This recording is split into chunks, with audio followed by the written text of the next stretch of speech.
Aujourd'hui, je voudrais parler du miroir parce que les élèves de l'École nationale des arts de Dakar m'ont fait l'honneur de choisir cette pièce comme le support de leur examen de sortie. Le miroir, c'est une pièce que j'ai écrite en 1994 et justement c'était pour mes élèves quand j'enseignais la littérature au lycée Seydina Limamou Laye de Guédiawaye. Et comme dans le cours de terminale, il y avait les expressions théâtrales, je leur ai fait comprendre qu'on ne pouvait pas étudier le théâtre sans s'essayer à la pratique théâtrale, c'est-à-dire jouer un rôle. Je prenais des extraits de la pièce de Corneille Horace. Je faisais jouer deux élèves, Camille, Curiace, Camille, Horace. Et c'est comme ça que les élèves, après deux expériences, ont voulu poursuivre l'expérience. Il se trouvait que j'avais en chantier cette pièce de trois personnages, un comédien Farba, qui en a marre de jouer, qui voudrait sortir du théâtre, une étudiante en philosophie qui est descendante de famille royale, qui, comme dans la société moderne, elle ne peut pas avoir les privilèges de princesse, veut sur la scène jouer le rôle de Yacine Boubou pour savoir au moins ce que l'on ressent quand on est princesse. Et le troisième personnage, c'est le faux dramaturge qui sait que dans ce monde, il faut avoir du toupet, il faut avoir du cran et oser jouer à ce qu'on n'est pas. Parce que le monde, en fait, est un grand théâtre. Et tout se passe autour du miroir. Et vous savez, la définition qu'on donne en général du théâtre, c'est que le théâtre, c'est le miroir de la vie. Donc, dans cette pièce parle du théâtre, dans le théâtre. Et c'est pourquoi, moi, je trouve que c'est ma plus belle pièce, n'est-ce pas? Et quand les élèves l'ont choisie, j'ai un peu tiqué parce que c'est une pièce assez dense. Mais à y réfléchir de près, je ne me suis pas étonné de la performance des élèves. Parce que ici même, dans ma famille, quand on jouait, parce qu'on a joué plusieurs fois avec le Météotrate que j'avais créé en 1994 avec les élèves, comme je l'ai dit, on a joué cette pièce plus d'une dizaine de fois. On l'a joué au lycée Limamou Laye, dans d'autres lycées, on l'a joué au Centre culturel français de Dakar, au Centre culturel français de Saint-Louis. Ça a eu beaucoup de succès, mais les gens ont toujours dit le texte. Et le texte est facile, d'abord facile, parce que ça se met en bouche, c'est agréable à l'oreille, n'est-ce pas? Et même les membres de ma famille analphabètes arrivaient à résister quelques séquences. Voilà pourquoi l'autre jour, le mardi 18, à 16h, quand j'ai vu les élèves, n'est-ce pas, faire cette performance, j'étais à la fois étonné et soulagé. Et puis il y avait aussi la mise en scène de Mamadou Seyba Traoré, qui est un grand metteur en scène.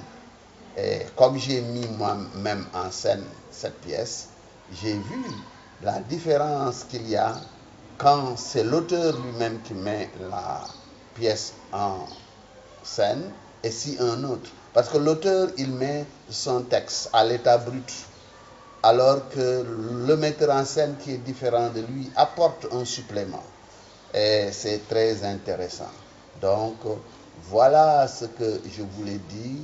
Peut-être je dois dire que cette pièce aussi, je l'ai écrite entre deux grands comédiens qui sont aujourd'hui disparus et à qui il faudrait que le théâtre rende hommage. Omar Seck, qui a joué le plus grand rôle Lat Dior, n'est-ce pas, Seken dans le Sacre du Ceddo de Alioune Badara Bey, même Tête d'Or, n'est-ce pas, cette pièce extraordinaire, n'est-ce pas, il a joué le rôle de Simon Agnel, donc vous voyez cette pièce de Claudel, il a joué Chaka dans ma pièce Chaka ou le roi visionnaire, Kolimbay, un autre grand dramaturge. Omar Seck est décédé en mars 2010 et Kolimbay est décédé en août 2016. Il faut leur rendre hommage. C'est entre eux que j'ai écrit cette pièce. Et c'est une pièce sur mesure. Farba, en réalité, c'est Omar Seck, n'est-ce pas? Donc voilà ce que je voulais dire, n'est-ce pas? Et puis aussi attirer l'attention des autorités de l'École nationale des arts de Dakar, parce que voilà 4 ans que j'enseigne là-bas, le théâtre, et je ne cesse de dire que le théâtre, on ne peut pas l'enseigner théoriquement. Il faut vraiment qu'on songe à avoir une bonne troupe d'essai, une troupe d'expérimentation théâtrale, pour que quand même les élèves aient une connaissance à la fois théorique et pratique de l'art théâtral. Parce que le théâtre c'est très compliqué et ce qui fait qu'on a des difficultés dans notre pays, c'est qu'on n'a pas encore compris que le théâtre est un art collectif. Un seul personnage ou une seule personne, si talentueuse soit-elle, ne peut pas à lui seul faire le théâtre. On ne peut pas à la fois être l'auteur du texte, le metteur en scène, le comédien, etc. C'est un art collectif. Et comme je le dis, le bon théâtre, c'est le théâtre qui part d'un texte, un texte d'auteur. Si on a un bon texte d'auteur, un bon metteur en scène, les comédiens s'en sortent facilement, n'est-ce pas? Donc vous avez vu le résultat avec les élèves qui sont des comédiens. Ils ont joué un texte d'auteur et ils ont eu un bon metteur en scène qui les a accompagnés. Et le résultat, vous l'avez vu. Donc il faut qu'on ait cela. Et peut-être que même à côté des enseignements qu'on donne en français, je l'ai dit, il faut peut-être aussi ajouter un enseignement dans les langues nationales pour aider les troupes amateurs. Parce que nous voyons beaucoup de gens s'engager avec beaucoup de détermination, avec beaucoup de passion au théâtre, mais ils ne savent pas ce que c'est que le théâtre. Ils jouent avec leur véritable nom, alors que ils prêtent leur corps et leur voix à d'autres personnages. Je suis Marouba, je ne peux pas jouer un rôle avec mon nom et mon prénom. Ce qu'on voit, c'est que les gens, quand vous les rencontrez dans la rue, c'est ce qu'ils reproduisent aussi sur scène, alors que c'est mauvais. En prêtant son corps et sa voix à un personnage, on sort de son propre corps, on abandonne sa propre voix pour imiter le personnage, pour lui ressembler. Même s'il y a une certaine distanciation qu'on doit prendre, n'est-ce pas? Mais l'idéal, c'est d'incarner le personnage, n'est-ce pas, dont on doit jouer le rôle. Et là, moi, je pense que l'École nationale des arts, n'est-ce pas, a un rôle à jouer sur ce plan-là. Donc, voilà ce que je voulais dire en gros. Et peut-être dire que moi, j'enseigne à l'École nationale des arts depuis 3 ans. En première année, j'enseigne l'écriture dramatique. Parce que écrire une pièce de théâtre, ce n'est pas facile. On peut être un grand écrivain et être un très mauvais dramaturge. Parce que comme je l'explique ici, l'auteur d'une pièce de théâtre n'est pas l'auteur d'un recueil de poèmes ou d'un roman. Le poète et le romancier, ils parlent en leur nom. avec les termes qui les intéressent. Mais le dramaturge, lui, il ne parle pas. Il fait parler ses personnages. Faire parler les personnages, c'est se mettre à leur place et connaître leur façon de parler, ce qu'on appelle les parlures. Le maçon ne parle pas comme le menuisier. Le professeur de français ne parle pas comme l'avocat. Parce que dans chaque métier, il y a une nomenclature. Il y a des termes appropriés, il y a des comportements à prendre. Il y a même des costumes, n'est-ce pas? Donc, si on ne comprend pas cela et qu'on parle à la place des personnages, on fait une mauvaise pièce de théâtre. Je donne l'exemple de Césaire, qui est un poète fondamental, qui a écrit Les chiens se taisaient. Et Les chiens se taisaient, c'est un grand poème dramatisé. Et il a fallu l'apport de Jean-Marie Serrault, ce grand metteur en scène, pour faire de la tragédie du roi Christophe ce que nous avons maintenant. Parce que la première version, ce n'était pas ça. Mais c'est après le jeu des acteurs que Césaire a revu son texte et en a fait cette pièce célèbre qui est au programme, que tout le monde connaît, la tragédie du roi Christophe. Donc c'est ça. Moi, si mes pièces de théâtre passent facilement, c'est parce que moi je suis un familier du théâtre Sorano. Vraiment, je remercie les responsables de ce théâtre qui m'ont permis toujours de venir assister au filage des pièces.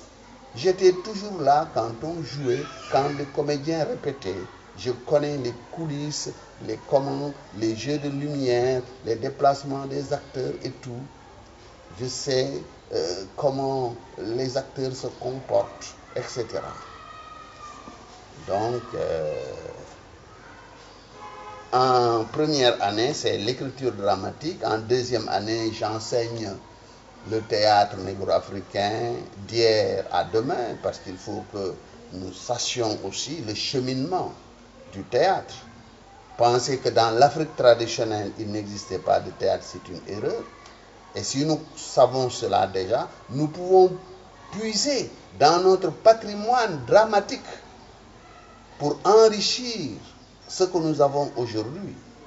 Parce qu'il faut que quand nous jouons quelque part, on sache que c'est des Sénégalais qui jouent.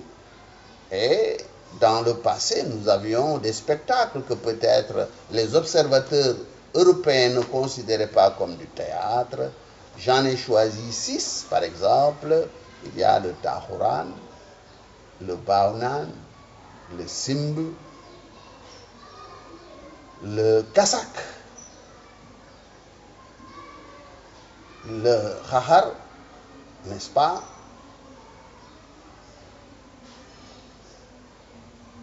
Le Lawan, n'est-ce pas? Donc, qui se font comme des spectacles, qui se font dans la rue, avec un public, avec des déguisements particuliers. Donc, on peut s'inspirer de cela. Il y a le Simb, que j'allais oublier, n'est-ce pas? Le psychodrame, le jeu du faux lion, n'est-ce pas? Donc, et le Ndep, c'est le psychodrame, n'est-ce pas? Donc, tout cela, c'est des spectacles qu'on peut exploiter dans le drame moderne, n'est-ce pas? J'en ai fait une étude que je vais publier, j'en avais déjà parlé dans Littérature 1, ces essais-là, et je vais faire une étude écrite et publiée, n'est-ce pas? Et le troisième cours que je donne à l'École nationale des arts, c'est théâtre et tradition. J'approfondis donc l'étude de ce que la tradition, notre tradition en matière de spectacle peut apporter au théâtre moderne. Et donc, c'est l'Harmattan qui a publié cet ouvrage, n'est-ce pas? Donc, qui est disponible. Donc voilà, l'écriture dramatique est disponible à Rouba Édition. L'Harmattan a publié donc Théâtre et tradition en Afrique francophone, l'exemple du théâtre sénégalais. J'étudie les œuvres au programme. Donc les étudiants, les élèves peuvent se procurer ce livre-là qui est assez intéressant parce que j'étudie les différents types de théâtre, tragédie, comédie, drame, etc. Étant entendu qu'aujourd'hui, quand on écrit une pièce de théâtre, on ne va pas classer ça en comédie, tragédie ou mélodrame ou bien tragicomédie. Le théâtre, c'est le théâtre.